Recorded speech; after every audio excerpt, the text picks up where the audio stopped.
Bonjour à tous et bienvenue pour ce live NFP du 6 janvier 2017. Je suis Nicolas Chéron, stratégiste pour CMC Markets pour vous servir. Donc nous sommes aujourd'hui le premier vendredi du mois, le premier NFP de l'année. Les NFP, ce sont les Non-Farm Payroll, ce sont les chiffres mensuels de l'emploi aux États-Unis. Les indices américains étant les indices directeurs, la macroéconomie des États-Unis est très importante pour la direction des indices américains, mais également celle des indices européens et asiatiques.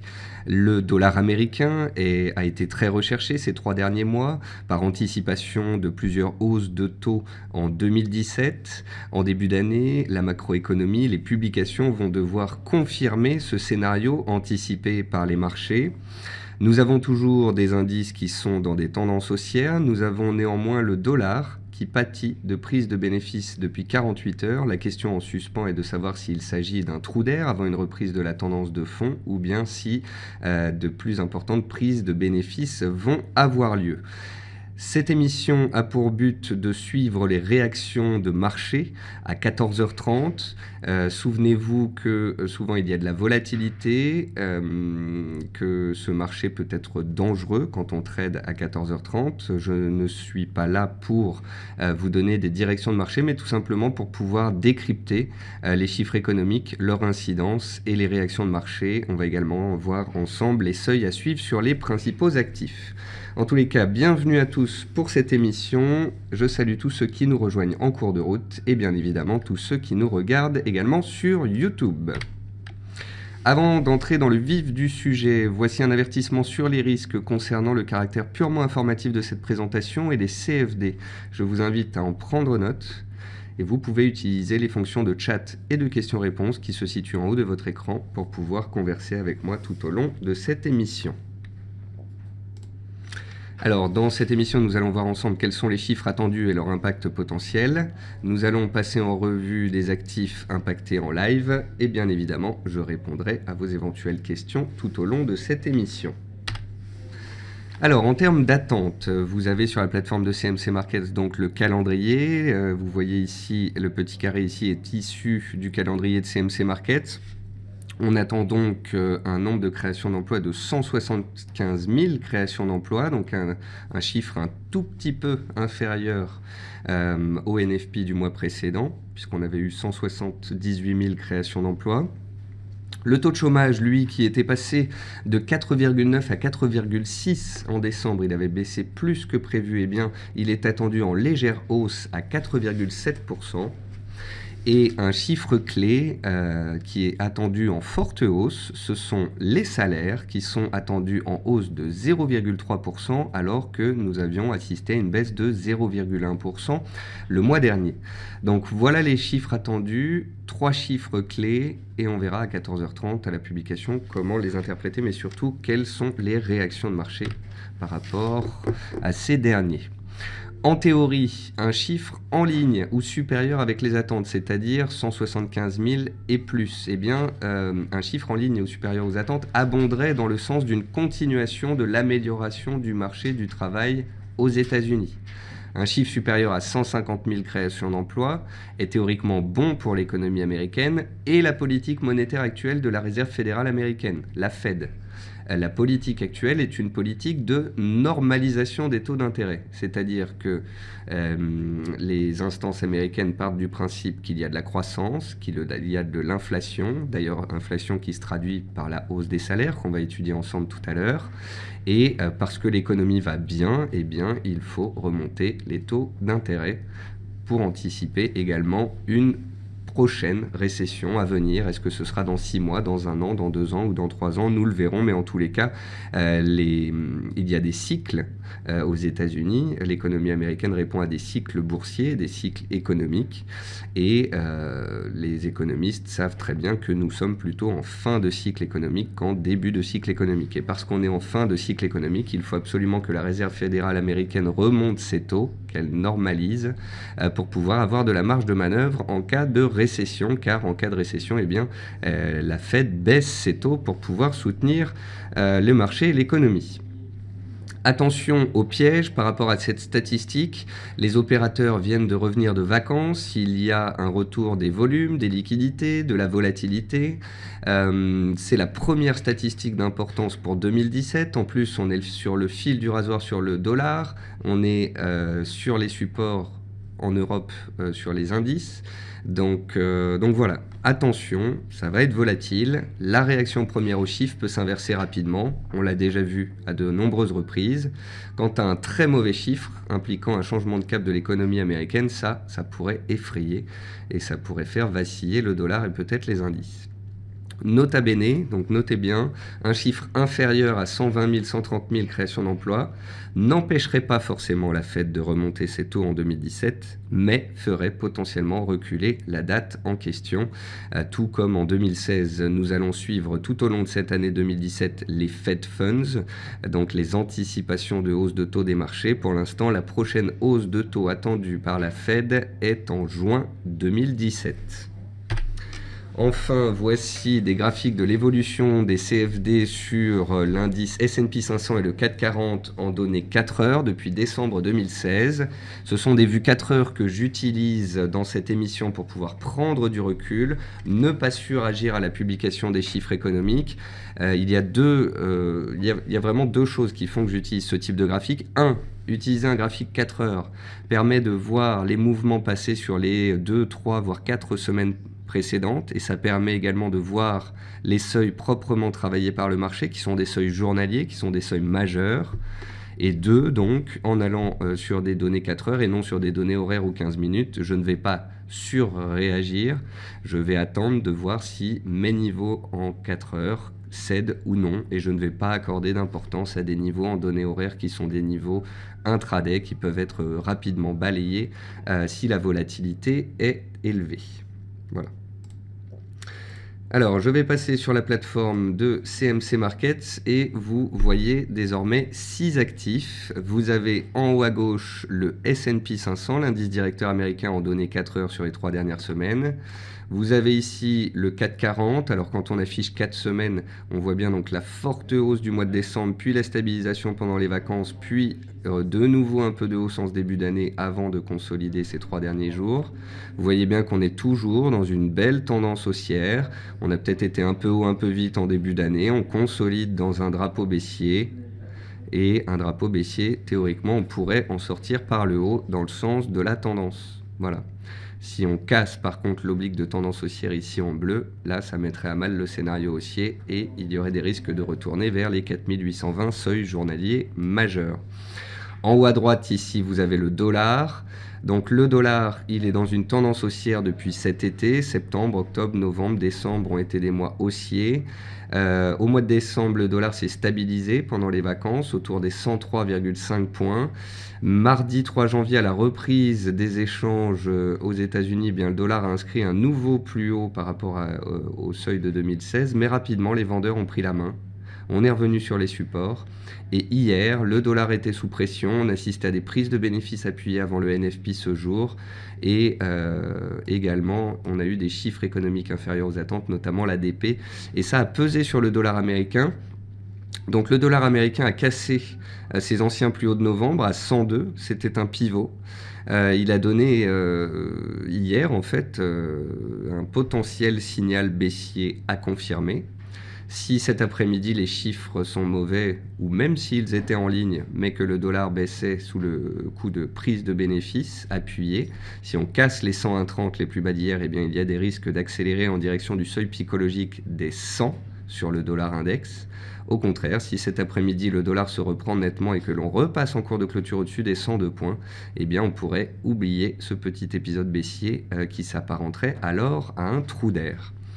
En bas à gauche, ici, vous avez le pétrole qui est dans une tendance haussière. Vous voyez, ici, sur un graphique 4 heures, je peux même remonter jusqu'à la mi-novembre. Vous voyez donc ce mouvement haussier construit qui s'est fait. Tout comme sur le dollar et tout comme sur les indices, en fait, en début d'année, on a voulu aller un peu haut, un peu vite. On a inscrit des nouveaux records. Puis, on a eu un retour violent sur les supports et les acheteurs ont ensuite repris la main petit à petit. Le pétrole cet après-midi pourrait être volatile, mais je ne le suivrai pas particulièrement. Je pense que là où on devrait avoir les mouvements les plus importants, c'est d'une part sur les indices et d'autre part sur l'euro et l'or. Alors l'euro et l'or, ce sont des graphiques qui sont donc ici en bas. Au milieu vous avez l'euro et à droite l'or. Donc ce que l'on peut noter sur l'euro et l'or, c'est que pendant les fêtes, l'euro a tenté un rebond, l'or a commencé à rebondir. C'était dû à la faible liquidité, c'était aussi dû à la consolidation horizontale du dollar. Et donc on a eu une remontée de l'or et de l'euro-dollar pendant les vacances. L'or n'est pas revenu vers ses supports. Et depuis la rentrée, depuis le 3, depuis le point haut ici du dollar, l'or ne fait que monter et on est monté jusqu'à 1180 $. Sur l'euro, c'est un peu différent. On a fait un trou d'air quand le dollar est allé chercher les plus hauts, de nouveaux records en fait par rapport à ceux de 2016. On a tenu les plus bas à 0,350 sur l'euro et on est reparti à la hausse. Donc là, ce qui se passe, c'est tout simplement qu'on a une consolidation appuyée sur le dollar qui a permis un rebond technique sur l'euro, un rebond technique sur l'or. La question est, suite à ces rebonds techniques sur l'euro et l'or, a-t-on atteint des résistances? Le dollar va-t-il se reprendre, permettant à l'euro et l'or de reprendre leur tendance baissière? Ou au contraire, le dollar va-t-il subir plus de défiance pour revenir vers le seuil psychologique des 100? Auquel cas, l'euro pourra aller chercher les résistances suivantes, c'est-à-dire la zone des 1,0670, 1,07, voire même au-dessus 1,08, mais pour ça, il faudrait vraiment une violente réaction baissière sur le dollar. Quant à l'or, eh bien, si le dollar se reprend et que l'or casse son oblique de tendance haussière ici, on pourrait consolider, revenir vers les 1160, voire les 1150, pivot clé. Si au contraire le dollar baisse, l'or pourrait attaquer ses plus hauts récents, les casser et aller chercher les 1200 $, seuil psychologique majeur. Voilà. Concernant donc les indices, on est en tendance haussière sous résistance sur le S&P, on est en tendance haussière sur le CAC, posé sur support, la résistance c'est le haut du canal ici. Donc on va attendre la publication des chiffres, on va voir quelles sont les réactions premières, on va voir si des cassures interviennent en données 4 heures sur tous ces actifs. Vous noterez que sur le dollar par contre j'ai privilégié un graphique journalier afin que vous puissiez un peu mieux apprécier la situation.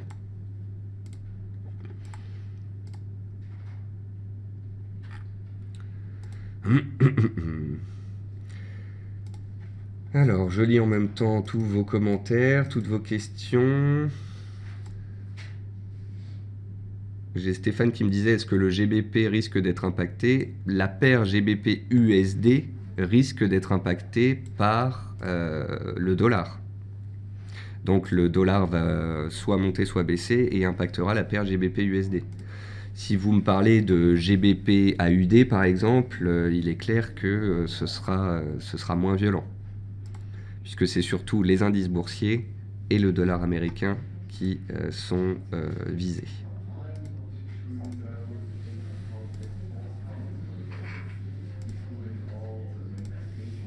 Alors je continue de lire vos commentaires. J'espère juste qu'on ne va pas avoir un chiffre complètement en ligne avec les attentes qui n'engendrera aucune volatilité.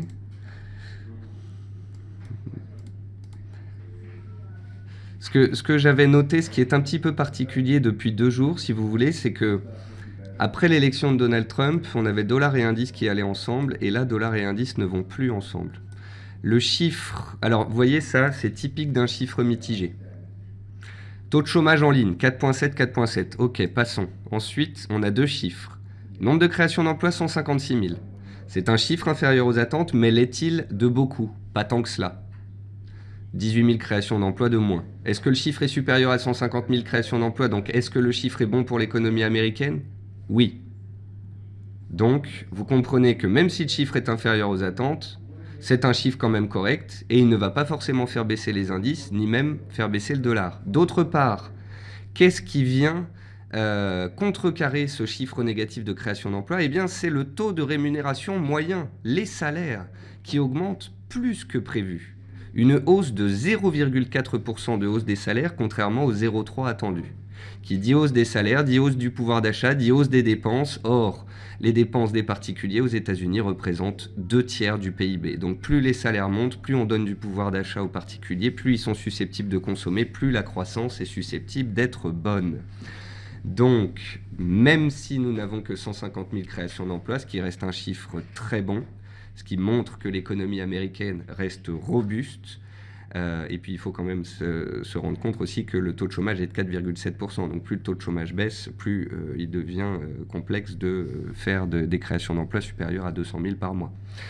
Donc voilà, on a globalement en fait un chiffre un tout petit peu inférieur et l'autre un tout petit peu supérieur. Ça vient s'annuler et globalement c'est un résultat positif pour l'économie américaine. Donc qui dit résultat positif pour l'économie américaine dit que le dollar reste recherché.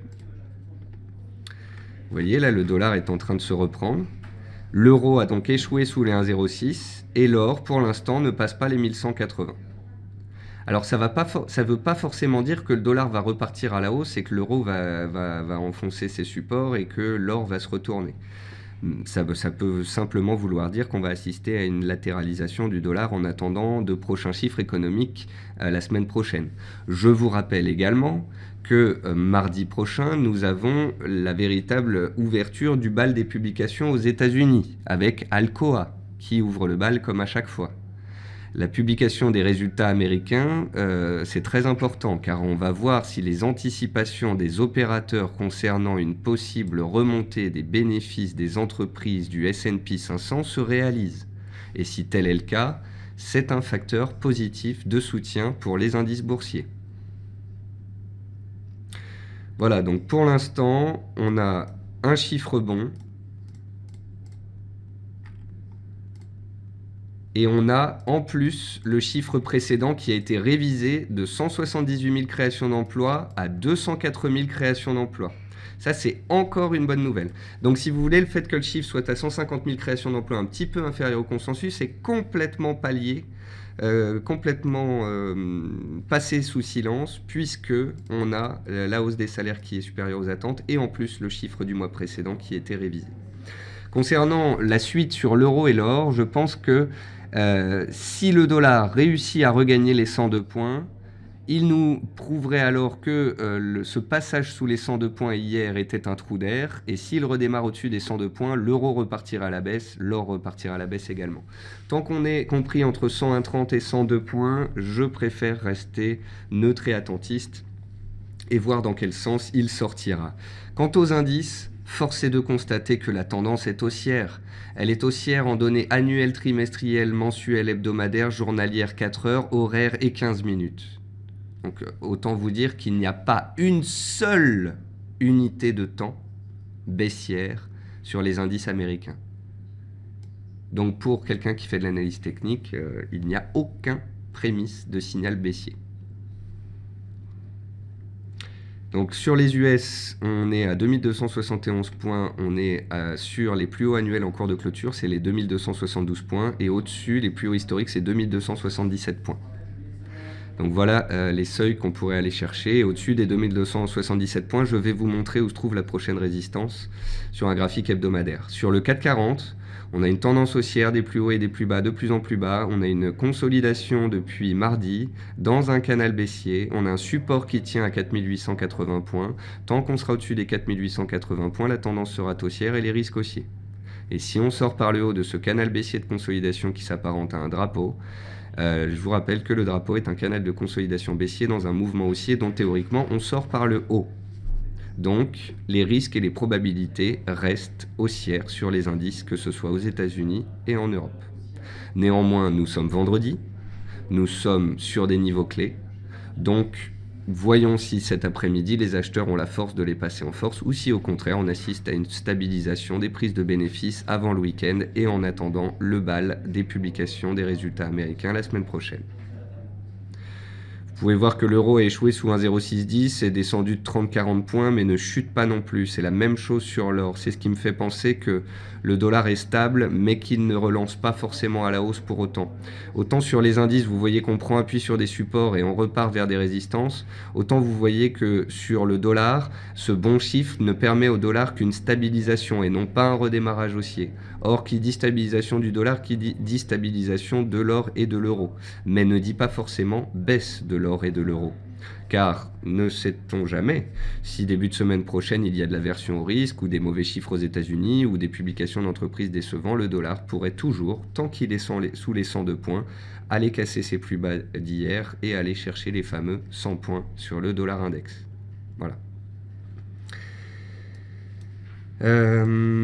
Eric nous dit, peut-on affirmer NFP très mauvais égale augmentation importante du VIX? Alors en théorie, Eric, si on avait eu un NFP en dessous de 100 000 créations d'emplois, donc potentiellement un NFP très mauvais, bien inférieur aux attentes, et qui montre que le marché de l'emploi ne va pas si bien aux États-Unis, en théorie, je dis bien, c'est une mauvaise nouvelle pour les opérateurs et ça peut faire drastiquement chuter le dollar et les indices. Or, qui dit chute vive, rapide des indices, dit augmentation du VIX par définition. En gros, si vous voulez savoir si vous étiez acheteur de VIX, s'il y avait une chance que le VIX décale à la hausse en cas de très mauvais NFP, la réponse est théoriquement oui. Avez-vous des questions? Car les marchés ne bougent pas énormément. Je pense avoir fait le tour de la statistique, de ces chiffres, de leurs implications, de leur lecture, de la façon dont on peut lire les marchés actuellement, avec d'une part des indices et un pétrole toujours haussier, mais concernant le dollar, l'euro et l'or, un peu plus de neutralité. Souhaitez-vous que l'on regarde une configuration en particulier? D'ailleurs, je vais revenir sur ma configuration de mise en page numéro 1, celle que j'utilise dans la matinale. Je veux vous montrer un graphique de moyen terme sur le S&P 500. Donc on va aller dans la rubrique indices. On va aller dans les indices et je vais aller chercher le graphique du S&P 500. Je vais vous l'afficher en grand écran. Voilà. Donc ça, c'est le graphique du S&P 500 en données hebdomadaires sur les 3-4 dernières années. Donc je vais prendre même plus de recul. Vous voyez la tendance haussière de 2009 à 2011, le plateau, la forte tendance haussière, puis ensuite le tapering de la Fed. On arrête de baisser de faire du quantitative easing, on va normaliser les taux. En 2015, pendant un an, on attend, puis il y a une hausse de taux fin 2015. On se stabilise toute l'année 2016, on passe la crise de début 2016, on passe l'élection de Donald Trump ici, le Brexit là. Et vous voyez que chaque choc a été l'occasion d'un point bas dans une tendance haussière. En fait, à chaque fois que l'on doute et que les marchés sont au bord de la rupture, ça a été des prises d'appui sur le support pour redémarrer une tendance qui reste haussière.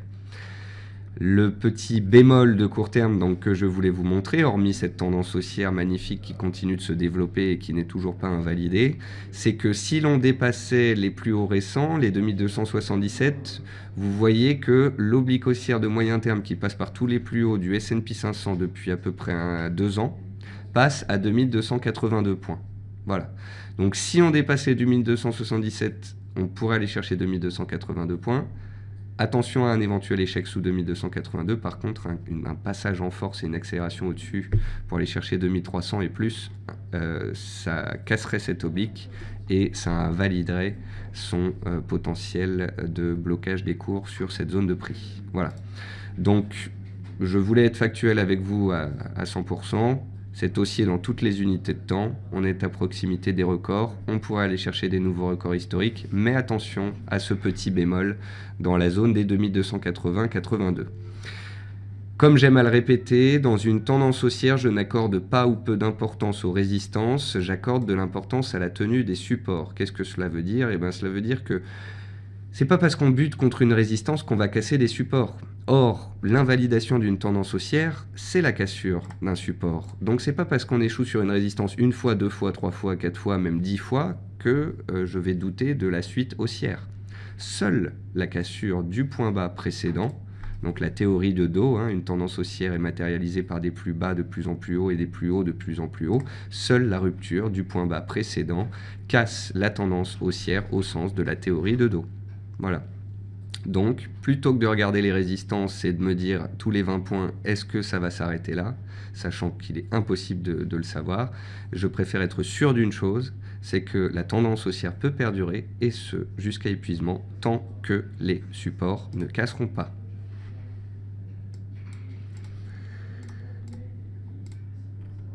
Alors Stéphane me dit, si le dollar monte, que se passe-t-il sur les actions américaines? Alors Stéphane, on a vu une relation forte entre le dollar et le S&P 500 après l'élection de Donald Trump, c'est-à-dire qu'ils sont montés de concert. Les opérateurs anticipant de la croissance, de l'inflation, en gros une bonne macro, des bons résultats d'entreprise pour 2017, se sont portés à l'achat sur les indices boursiers, sur les actions et sur le dollar américain. Donc théoriquement, si le dollar monte, c'est que les opérateurs anticipent des hausses de taux. S'ils anticipent des hausses de taux, c'est qu'ils sont favorables sur la macro. Si la macro est favorable, c'est bon pour les actions. C'est la raison pour laquelle ils vont de pair. Hervé me dit, bonjour, y a-t-il encore une chance que le Dow Jones soit à 20 000 points dans les séances à venir? Le Dow Jones est très proche des 20 000 points, il est à 19 900 points, il est à 0,5% de son record annuel et historique. Enfin, même pas annuel, c'est les plus hauts de 2016. Le Dow Jones peut toucher les 20 000 points dans une demi-heure s'il a envie. C'est un indice qui peut être volatile, c'est un indice qui bouge de pratiquement 200 points par séance, ces dernières séances en moyenne. Donc sachant qu'il a 100 points pour aller à 20 000 points, oui, il peut très bien aller les chercher dans les heures ou les séances à venir, et ce, tant que sa tendance sera haussière. La cassure de la MM 20 jours et de la MM 7 jours qui se conjuguent à 19 850 points, laisserait entendre qu'on pourrait revenir vers 19 750 points. 19 750 points, c'est les plus bas testés le 14 décembre dernier et le 30 décembre dernier. C'est donc un support clé. Tant qu'on sera au-dessus, la tendance est haussière, seule sa rupture serait un bémol. Donc tant qu'on est au-dessus de 19 750, et encore plus tant qu'on est au-dessus de 19 850, la probabilité d'aller chercher les plus hauts dans le sens de la tendance haussière reste forte.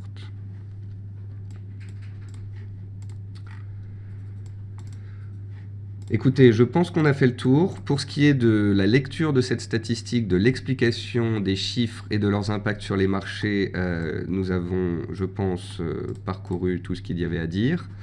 Ce que je vais faire maintenant, c'est que je vais préparer mon émission suivante, le quart d'heure US à 15h45. Ce sera le moyen de laisser passer une heure et de voir d'ici une heure quels sont les équilibres. Ce sera le moyen de voir quelles sont les forces acheteuses ou vendeuses 15 minutes après l'ouverture des marchés américains. Donc je vais vous laisser ici, poster l'enregistrement de cette vidéo en ligne pour ceux qui aimeraient la revoir. J'aurais aimé un peu plus de volatilité, malheureusement pour l'instant c'est très calme, donc je vous propose pour ceux qui le souhaitent de faire un dernier point de la semaine à 15h45 dans le quart d'heure US, et les autres je vous souhaite à tous un très bon week-end et à la semaine prochaine. Au revoir à tous.